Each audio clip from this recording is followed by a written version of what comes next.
Okay, magandang gabi at happy Sabat sa ating lahat mga kapatid. Tayo po muna ay mag-aawitan.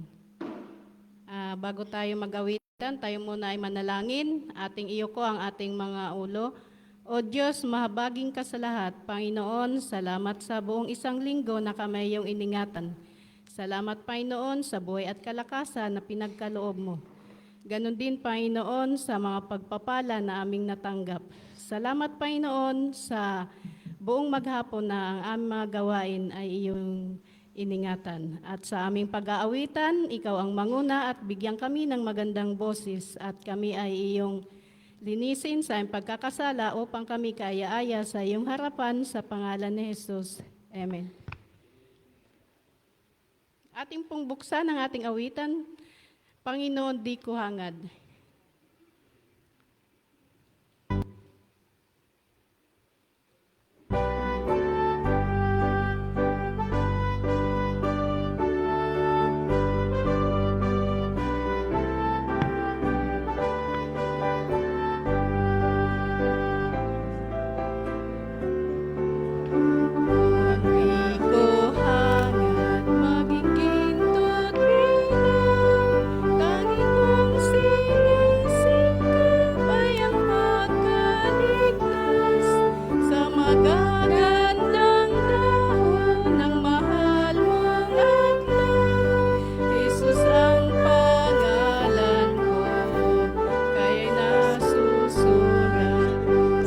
Magandang dahon ng mahal mong aklat, Jesus ang pangalan ko, kaya'y nasusulat. Silamin ang buhangin sa lapos sa iyo, ngunit dugo mo'y sapat na hugasan ako. Pagkat may pangako ka, ang kasalanan ko, matingkad man ang kulay, papuputiin mo sa magandang dahon ng mahal mong aklat. Jesus ang pangalan ko, kaya'y nasusulat. Walating bayan na sakdaliwanag na inilaan sa mga liligtas, ay wala na sa magbababakas. Ang pangalan ko kaya na may nasusulat sa magandang dahon ng mahal mong aklat. Jesus ang pangalan ko, kaya'y nasusulat.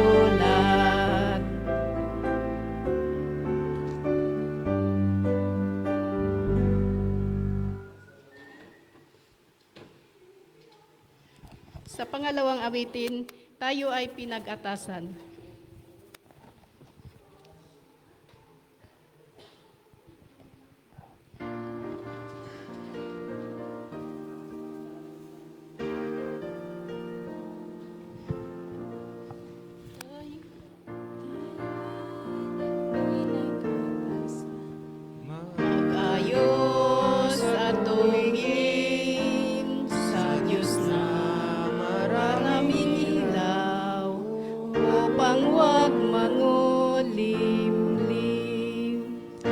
Paglingasin ng ilawan, sa dilim ay itanglaw, doon ay may naliligaw, iligtas na agapan.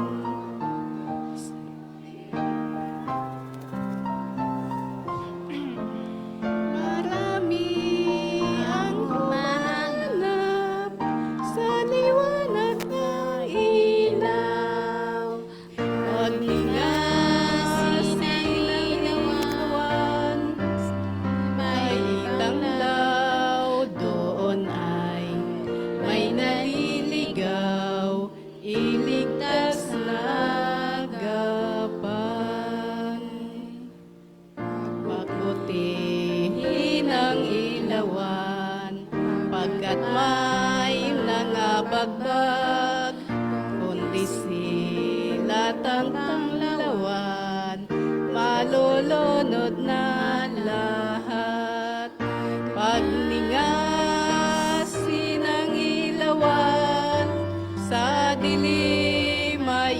sanglaw, doon ay may naliligaw, iligtas na agapan. Sa ating opening song, tayo pong lahat ay tumayo at ating awitin ang O Kristiyanong Kawal, Hayo sa Laban.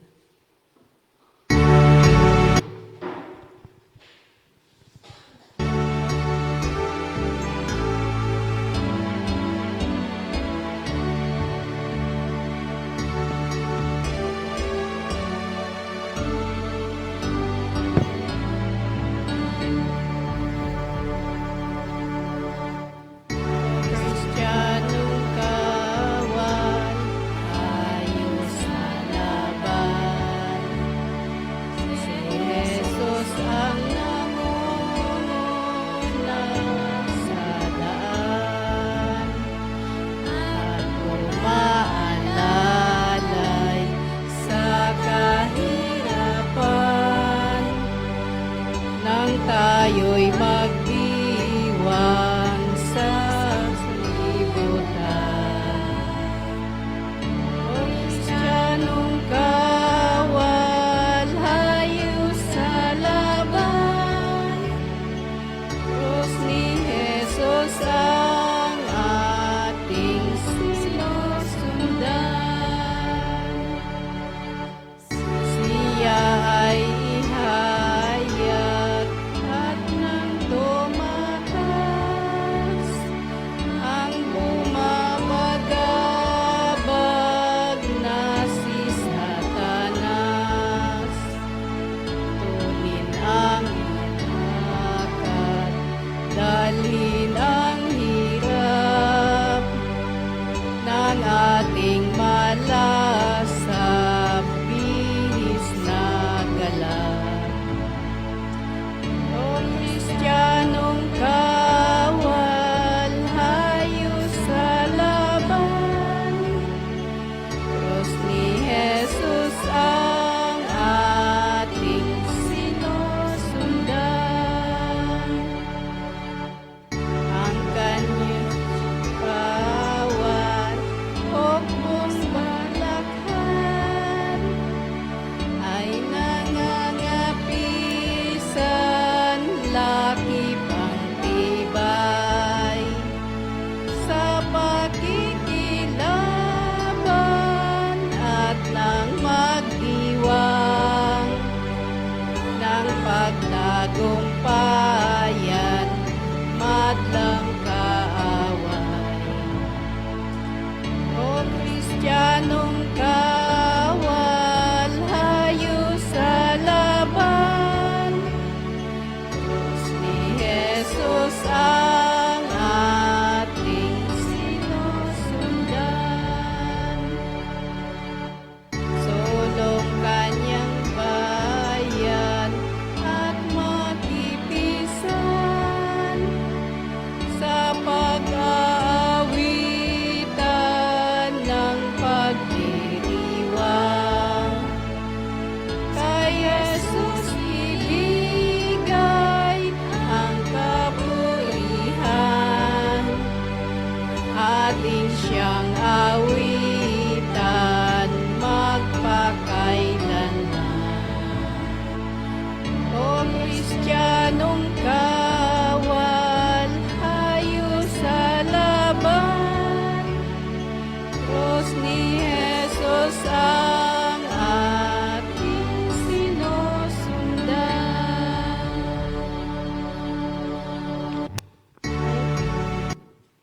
Tayo po manigluhod sa ating panalangin. Ama namin Diyos, lubos po kami nagpapasalamat sa buong sanlinggo na kami po inyong iningatan. Binigyan ng kalusugan sa aming pangangatawan, Lord God. Salamat po sa mga blessing namin natatanggap sa bawat araw, Lord God.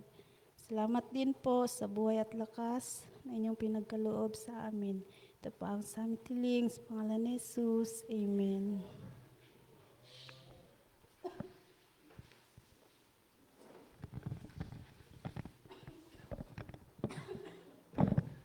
Happy Sabat po mga kapatid. Magandang gabi po sa ating lahat.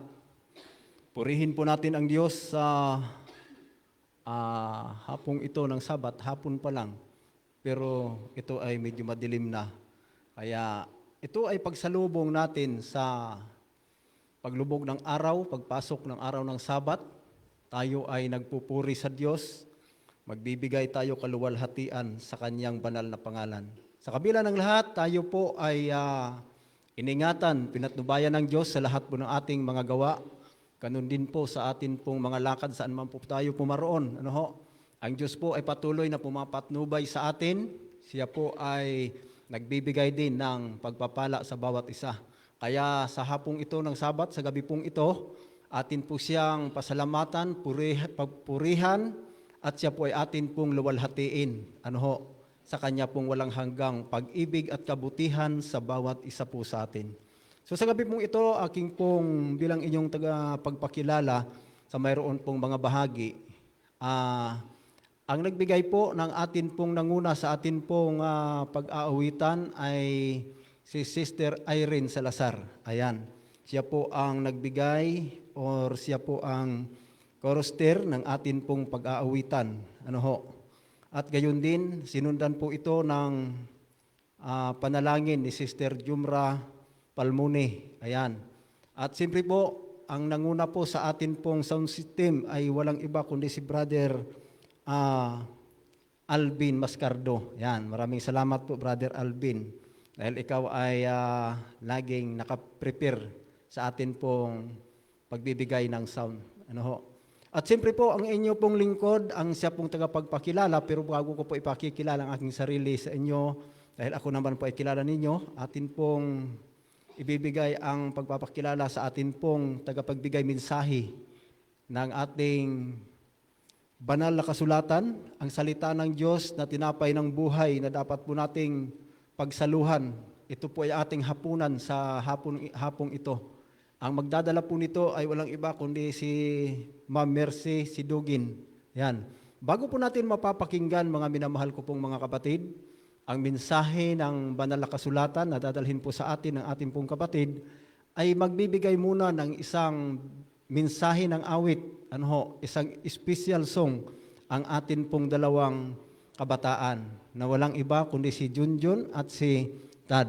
Ayan. Sila po ang magbibigay ng handog, awit para po sa Panginoon, para po sa maririnig dating mga mensahe na mula po sa banal na kasulatan sa gabi pong ito. Kaya po, ang inyo pong lingkod si Brother Jimmy Salazar ay nagsasabi, Brother Dunjon at Brother Tad, kayo po ay pumarito at sa inyo na po ang pagkakataon. Ayan, maraming salamat po sa gabi pong ito at purihin ang Diyos.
When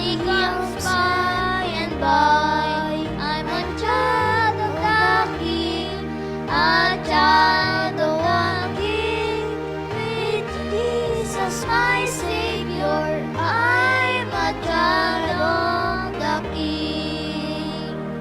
I once was blind and lost, a stranger on earth. I sinner by choice and an alien by birth. But I've been adopted, my name's written down, and here's to a mansion, a robe and a crown. I'm a child of the King, a child of the King. With Jesus my Savior, I'm a child of the King. And let the rock knowledge, oh why should I care? Thy building a palace for me over there. Now exiled from home, yet still I may sing, all glory to God. I'm a child of the King. I'm a child of the King, a child of the King. In Jesus my Savior, I'm a child of the King.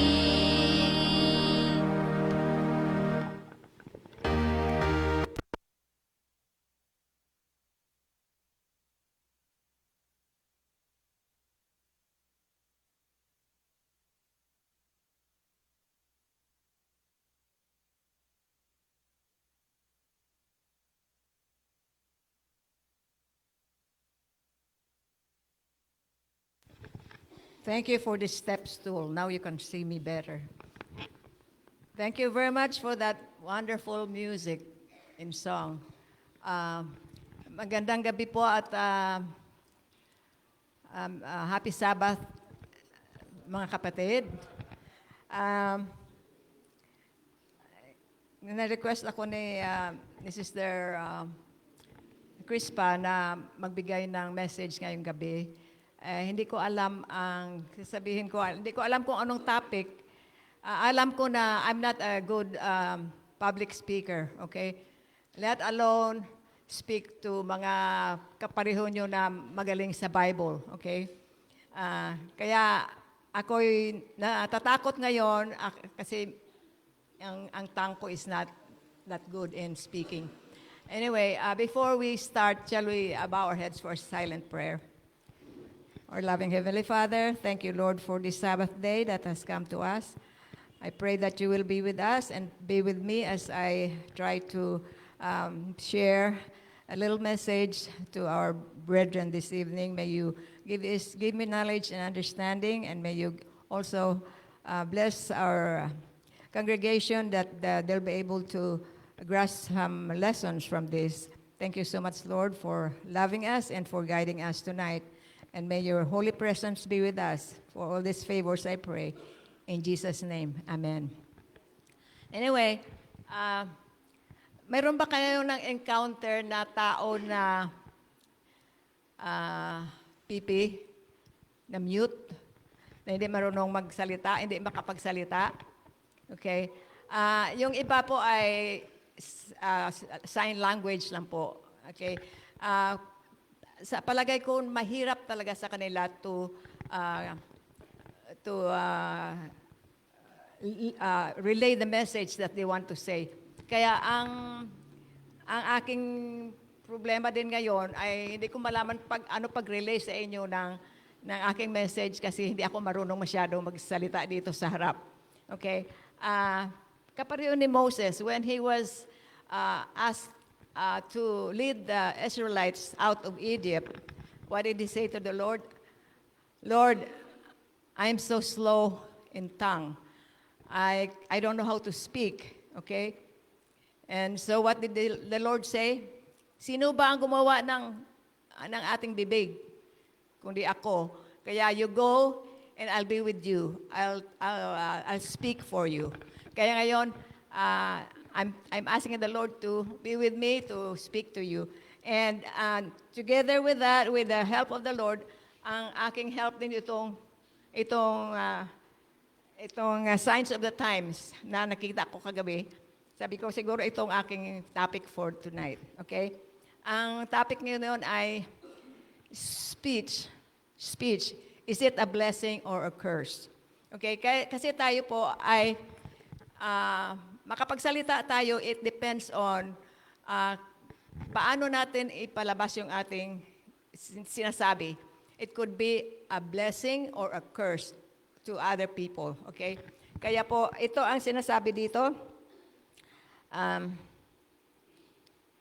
They say, sticks and stones will break our bones, but words will never hurt us. Totoo ba yan? Ang bato daw at saka pamalo, it will break our bones. Pag pinalo tayo, minsan pinapalo tayo ng mga magulang natin kung hindi tayo, we don't behave, okay? Ito daw ang mga pamalo at saka mga stones daw, pwede daw ma-break ang mga bones natin. Pero ang words daw, it will never hurt us. Totoo ba yan? Totoo ba yan na ang words na nasasabi natin sa mga tao, lalo na mga hurting words, hindi ba yun nakakasakit sa loob ng isang tao? Mas sa palagay nyo, ano ba ang mas nakaka-hurt? Ang palo o ang salita?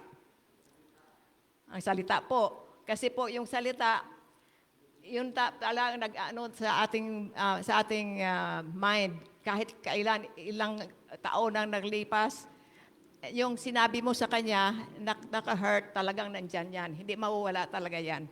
Kaya, ang ating, tayo, we have to very, very careful of what we say. We can say bad things in good way. And we can say a good thing in a bad way. Kaya, tayo po ay mag-ingat po sa ating mga pananalita sa ating kapwa. Okay? The ability to speak is one of the most amazing gifts God has given to humankind. Kaya ito, talent ito at saka ito ang gift ng Panginoon sa atin, ang pagsalita. Okay? Kasi pag hindi tayo makapagsalita, para tayong walang kabuluhan sa mundo na ito. Okay? Ang ano lang natin, make sounds lang tayo, pero hindi tayo maintindihan ng mga tao dahil hindi tayo marunong magsalita. Kaya ito daw ang gift ng binigay sa atin ng Panginoon. At the same time, it involves great responsibilities for those who enjoy the privilege. Okay, the Bible warns of the damage it will cause if it's misused. Okay, at ang sabi ng Bible daw na ito daw ang pagsalita po natin, ang mga salita na lumalabas sa bunganga natin ay maka-damage sa ibang tao. Okay? It could damage or build them up. Okay? It depends on what we say.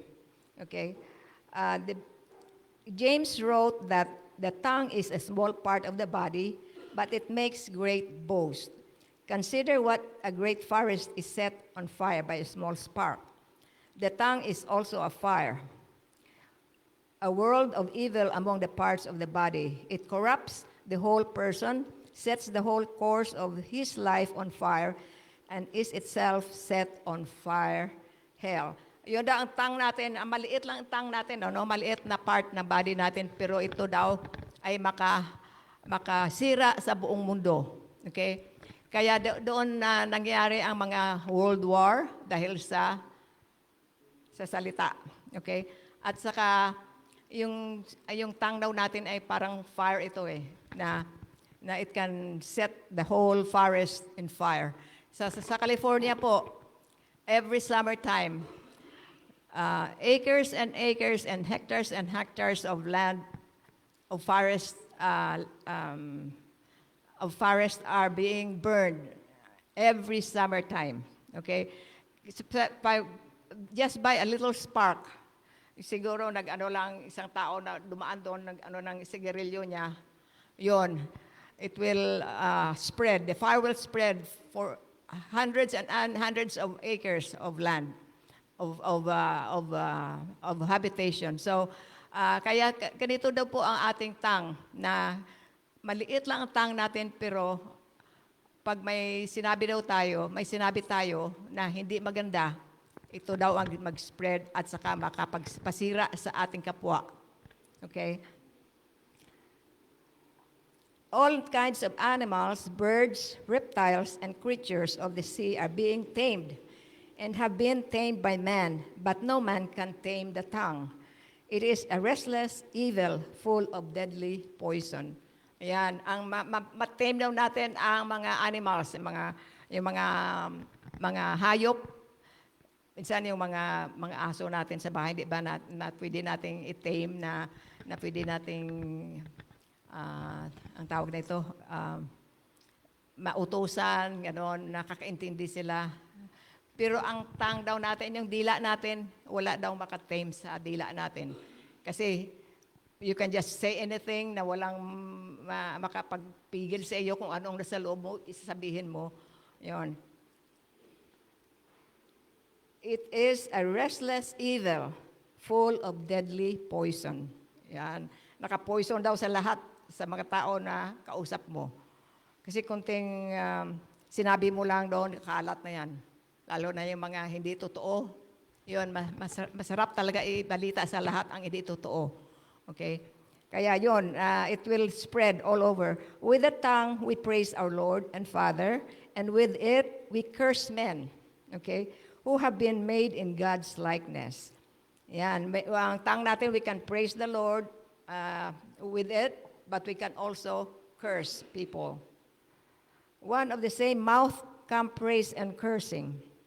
My brothers, this should not be, sabi ng James 3:5-10. How does a small muscle wield to so much power? It's because of what we do with it. Words can heal, but they can also hurt. Okay? Ang words daw can makapagaling sa mga tao na nasasaktan. Pero pag iba ang labas ng words sa mouth mo, yun daw makapasakit sa kanila. Kasi pareho nito, pag mayroong matayan or yung anak nila nasa hospital na grabe, okay? You go there to comfort them, but instead of comforting them, you say, ay, huwag ka na mag-alala. Kasi, talaga, that's the will of God. Okay? Akala nyo ba nakaka-comfort sa kanila yon? Ganon? Na namatay yung loved ones mo, sasabihin mo pa na, ay, talaga yan? Will of God yan. Kaya siya namatay. Okay? That's not the right thing to say. Okay? Kasi instead of comforting them, lalo silang nalulungkot dahil sa sinabi mo. Kasi hindi naman yan will of God na namatay sila. Okay? The right thing to do is just maybe stay with them and maybe hug them and then just ask them, is there anything I can do for you? Or if you need anything, I am here, to help you. Pero pag sinabi mo, it's okay, don't worry. That's talagang natural yan, normal yan, na tao na mamatay. Hindi pwede yun po, hindi tama yun ang sasabihin yung ganon. The wise man Solomon said that a gentle answer turns away wrath. Yan. Kahit minsan ang tao na galit sa iyo, pero ang pag-answer mo ay malumanay, na parang you try to understand that person, yun, na ng galit niya. Okay? Kaya pag galit na tao, tapos sinalubong mo rin ng galit, okay? Lalo na, parang ang fire, you extinguish it with another fire, walang mangyari doon, lalong lalaki. Okay, kaya yon ganon, na we have to answer somebody who is angry with a gentle answer. Okay, it's found in Proverbs 15, verse 1.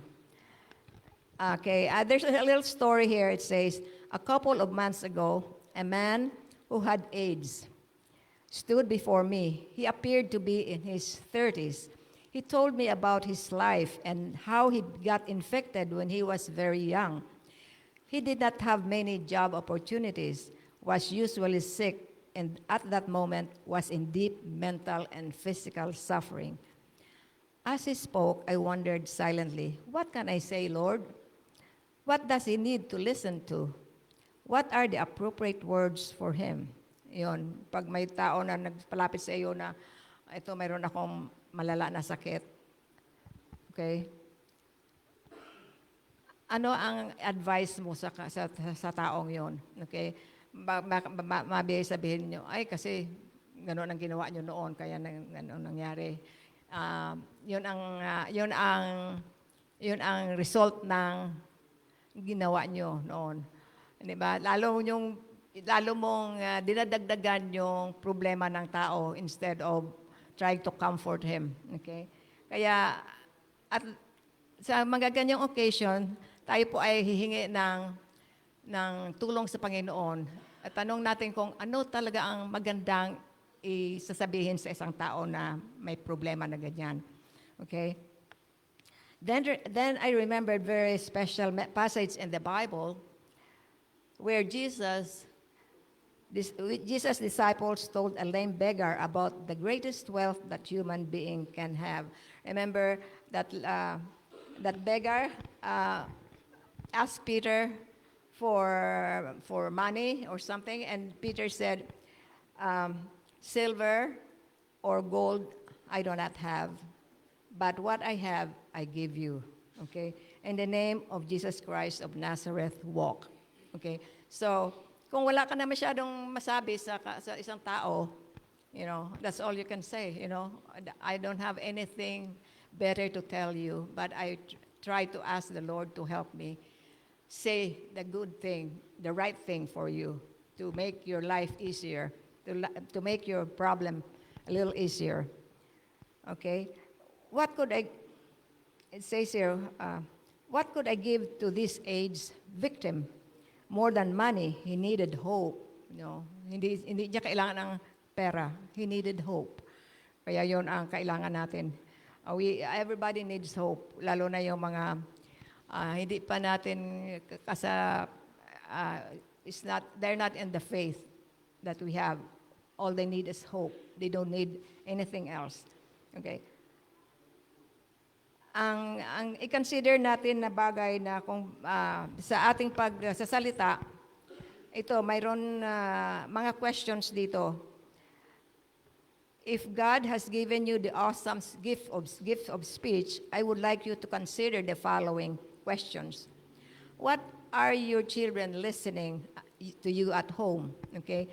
Ano daw ang napapakinggan ng mga anak natin sa bahay? Puro galit, puro pagmura, okay? Puro pag-reprimand ng mga kasalanan nila, okay? Yun daw ano ba ang narinig sa atin sa bahay? What is your spouse hearing from you every day? Okay? Kayo ang ibang mga asawa diyan, mga lalaki pagdating sa bahay. Ano ba ginawa mo all day? Bakit hindi pa nahugasan itong mga plato? Hindi pa nalinis ang kusina? Okay? At saka itong mga bata, bakit hindi na paliguan? Ano bang ginawa mo all day? Yun ang marinig mo minsan sa mga lalaki na dumarating sa bahay. Okay? That's not very healthy for the woman at home. Okay? And then it says, what do the neighbors hear from you? Yan. Ang dito sa bahay, sa Pilipinas, ang mga bahay natin, katabi-tabi lang, okay? At ang kunting ubo mo o kunting ano man narinig sa kabilang bahay. Okay? Ano kaya ang narinig nila galing sa atin?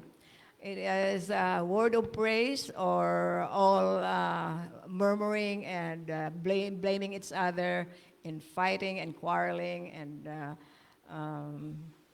chismising, marites tayo, okay? What do the neighbors hear from us, okay? And are co-workers blessed when they talk with you? Sa ating place of work, do our co-workers hear something pleasant from us? Okay? Sometimes we blame each other. Oh, bakit mo ginanyan yan? Kaya nagalit yung ating boss kasi ginanyan mo yan. Anong ginawa mo? Ganon. Kaya we have to really be careful with what we say because this can influence other people. It can build them up or they can be destroyed by what we say. Okay? Do you destroy with your talk or do you edify with it? Okay? It says here that death and life are in the power of the tongue. Proverbs 18:21. Yan, ang pagkamatay daw isang tao o pagkabuhay ng isang tao ay ang tongue daw ay may malaking power doon, malaking influence sa ating buhay. Either ikakamatay natin ang sinabi sa atin or it can build us up. Okay? Are you taking into considerations Colossians 4:6 when talking to others? Let your conversation be always full of grace, seasoned with salt, so that you may know how to answer everyone. Okay? Ang sabi dito na pag mag-converse na tayo sa ibang tao,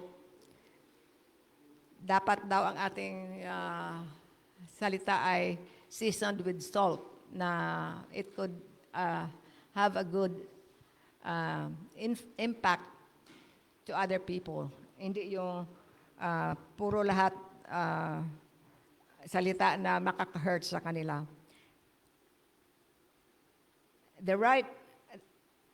Are you a sweet fountain of hope when you speak with others? Or are you just bitter water? Do your words soften the heavy burdens of life, or do they add more suffering? Yan, a very important question. Do your words soften the heavy burdens of others, or do they add more suffering to them? The right or wrong use of the tongue can make the difference in the life of a person. Yeah, yung iba na mga ex-convict na nakalabas na ng kulungan, all they need is hope. All they need is kind words to them. Huwag yung sisihin nyo sila, bakit ka na ganyan, bakit ka nakulong, kasi ganyan ang ginawa mo, ganyan kaya hindi ka makahanap ngayong trabaho kasi ex-convict ka, okay? They don't want to hear that, okay? They know already what they did, okay? You don't have to rub it in sa kanila kasi alam na nila na sila ay nakasala, kaya nga sila nakulong. All they want to hear is words of hope, words of comfort, okay? Words of sympathy na ganyan sila, okay? The tongue has the power of life and death, as I said, and those who love it will eat its fruit. Pleasant words are honeycomb, sweet to the soul and healing to the bones. You see, it's very, very beautiful passage here from Proverbs 16:24. It's like a pleasant honeycomb. Honey is sweet, right? And it's healing to the bones, okay? So it's really nice to hear comforting words, sweet words, and words of hope, not words of destruction to those who are already suffering. What if? It says, what if? Many people around us are waiting for a word of comfort.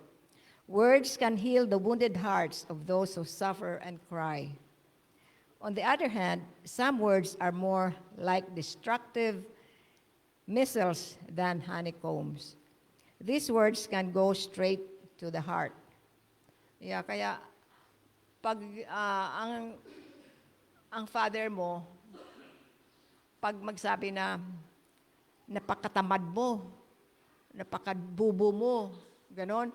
Alam mo, yung mga words na yan, it will stick to your mind all your life, okay? Kaya sometimes, instead of being successful in life, yun ang naisip palagi nila, bubo siya, bubo ako. I don't add up to anything, nothing. I'm bobo all my life. Okay? Yun ang nag-ano niya sa isip niya palagi. Okay? On the other hand, some words are more, these words can go straight to the heart. They leave scars on the soul. Yung para bang sugat na nag-leave ng scar na hindi matatanggal sa balat mo. Na scar na yon. Okay? They leave scars on the soul which may bleed for years, and there is no plastic surgery for the wounds they inflict. Kahit anong gawin mo, nandun na yung scar. Okay? Nandun na scar na yung mind mo sa mga sinabi sa iyo. Okay? And they remain in our memories, and the result is emotional devastation. Kaya ibang mga tao, pag hindi nila kaya yung mga sinabi sa kanila, they become very despondent. They become really discouraged in life. Mayroon silang mga depression just to think of what people say about them. Okay? Only the precious grace of God can heal us in the long run. Yun lang. Yun lang ang the grace of God is the only one that can heal them. So, let's be careful of what we say to each other. Okay? Think deeply before you make use of the precious gift of speech. Think of all the good things you can do with it. Yeah. Kaya pag mayroon kang talent ng pagsalita, it's good, You come up here and talk, especially yung mga speakers na, mga motivational speakers. They can mesmerize people of what they say. Pero you have to use the speech that God has given you in a right way. Okay? It helps also to imagine losing your ability to speak. Yan. Ano kaya pag hindi ka makapagsalita? Okay? Yun ang dyan. Ano kaya kung hindi ka makapagsalita? Kaya kung mayroon kang talent na binigay sa iyo ng Panginoon, a gift na binigay ng Panginoon sa iyo na to speak, then use it in the right way. Okay? Imagine not being able to say, I love you to your dear ones. Pag hindi ka marunong magsalita, hindi mo masabi na I love you sa mga mahal mo sa buhay. Picture yourself watching a wonderful sunset or the awesome forms of the mountains and not being able to express with your tongue what you see. Kaya ang ganda talaga, pag mawala mo yung speech mo, talagang mawala mo ang lahat ng mga bagay na dapat mong sasabihin noon nang marunong ka pa magsalita. Okay? How can you use the gift of speech positively? The good news is that it's a skill that isn't difficult to learn, nor do you need to spend a fortune to become an expert. Okay? Kasi mula pa ng bata tayo, baby pa tayo, tinuturuan tayo. Okay? Mama, papa, okay? Dada, mama, okay? Until you become older and you start talking in a sentence, yan ang gift ng Panginoon. Okay? At saka dapat daw, natin yan, i-develop natin ang ating talent of speaking especially in spending the time in reading the Bible. Okay? Kasi yung iba, kahit na hindi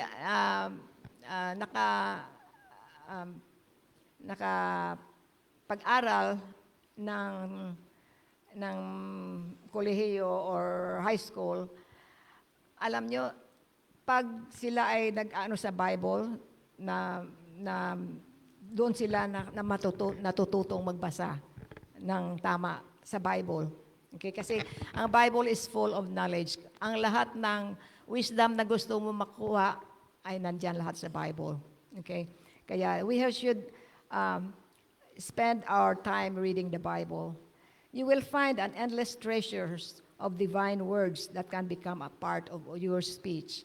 Okay? Yun daw, makuha natin ang lahat ng mga gusto nating makuha na maging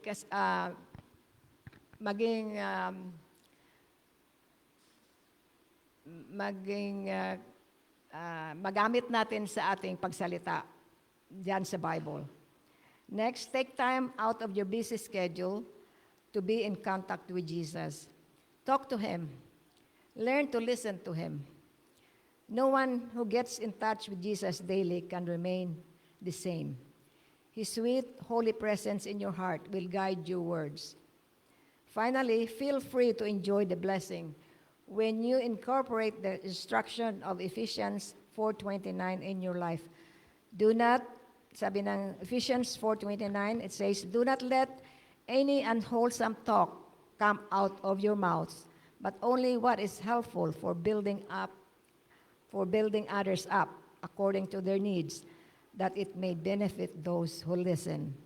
Okay? So, yun daw, magsalita daw tayo, we should talk wholesome talk. Huwag yung mga walang kabulhan na mga pagsalita. Okay? Mag-chismis tayo, ganito. Okay?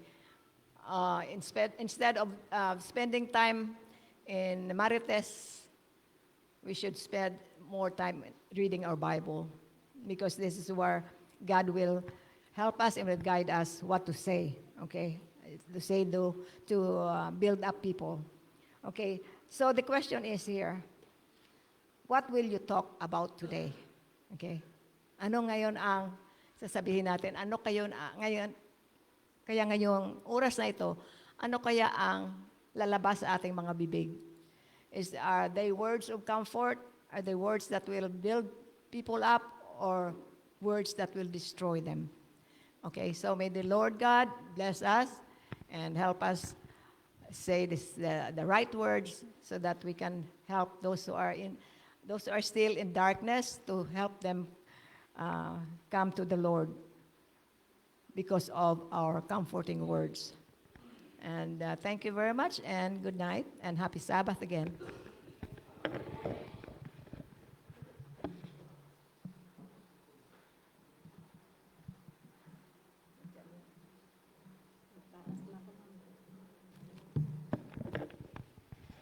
Okay, salamat sa magandang mensahe nating napakinggan. Bilang tugon sa mensahe nating napakinggan sa gabing ito, ating awitin, ano ang sabi ng kasulatan? Tayo po lang tumayo.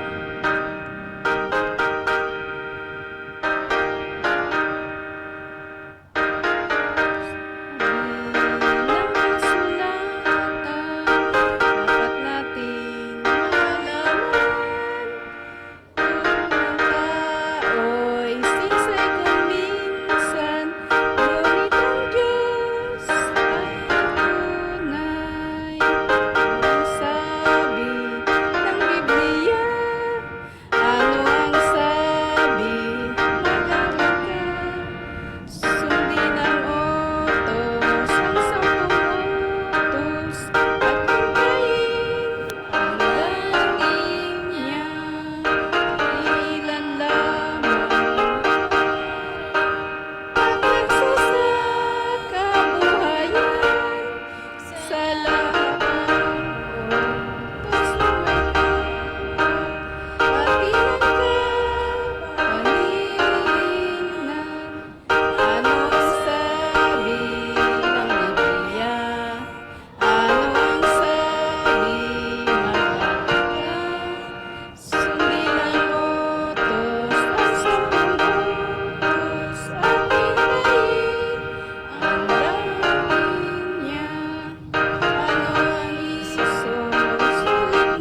Let's pray. Our loving Heavenly Father, we are very thankful for the words that we have studied this evening. Lord, we are thankful that we have the power of speech that you have given to us as a gift. Lord, help us that we can only say words that are comforting and building people up instead of hurting and giving them more problems. Lord, I pray that you will continue to bless each one of us. Help us, Lord, to watch what we say to each other and that we can build each other up and that we can be of light to others who are still in darkness. Thank you, dear Lord, for all your blessings to each one of us. And as we go home to our own homes, I pray that you will be with us to guide us and to protect us and be with each one of us this Sabbath day, that we will keep these edges of the Sabbath day holy and that we can come back tomorrow to worship you once again. Thank you, dear Lord, for loving us and for forgiving us of all our sins. For all these favors, I pray in Jesus' name. Amen.